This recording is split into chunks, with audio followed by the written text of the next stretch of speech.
नमस्कार. मी आता नाव वाचतोय सुभाष सखाराम मोरे आणि पुष्पा सुभाष मोरे. तुमचं घर हक्काचं घर.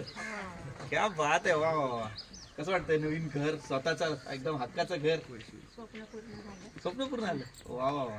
आम्हाला प्रधानमंत्री आवास योजनेतून घरकुल मिळालं. त्याचा आम्ही लाभ घेतला. हा. आमचं घराचं स्वप्न पूर्ण होय? झालं. 3 महिने झाले घर पूर्ण झाले. 3 महिने झाले. कसं वाटतं सुखाची झोप लागत असेल ना? आधीचं घर कसं होतं मग? कच्चं घर.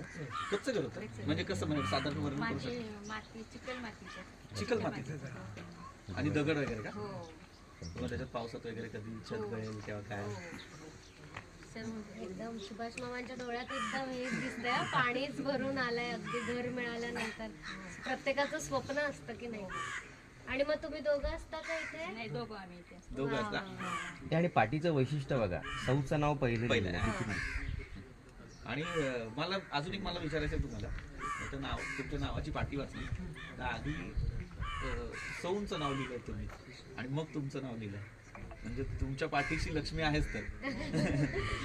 आणि या योजनेचा तुम्ही पुरेपूर वापर केलेला आहे. मी मगाशी तुम्हाला विचारलं की आधीचं घर तुम्ही म्हणालात की दगड मातीचं होतं, कधी कधी पावसात छत गळत पण असेल, तेव्हा त्या पाण्याचा त्रास व्हायचा का? पण मग आता नवीन घर बांधल्यानंतर मी हे बघतोय बाजूला तुम्ही काहीतरी पाईप असे केलेले आहे. हे काय आहे? हे काय केलं तुम्ही? मग आता हे पावसाचं पाणी तुम्ही साठवता की काय? पावसाचं पाणी तिथे जमिनीत जिरपण्यासाठी हे केलेलं, संकलन केलेलं. वा वा. म्हणजे तुम्ही रेन हार्वेस्टिंग केलेलं आहे. हो. वा वा म्हणजे वा. काय होतं एक्झॅक्टली? जमिनीतून पाणी जिरते ना. हा.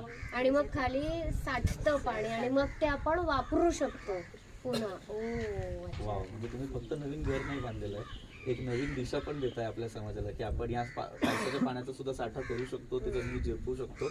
आणि ज्या पाण्याचा तुम्हाला त्रास होत होता आता तेच पाणी तुम्ही शस्त्र म्हणून वापरताय, तुमचं आर्मर म्हणून, तुमचं कवच म्हणून वापरताय. वा वा वा. किती भारी. वा वा. तर या घरासाठी अभिनंदन. बाकी भावना काय आहेत? मनात काय वाटतंय साधारण?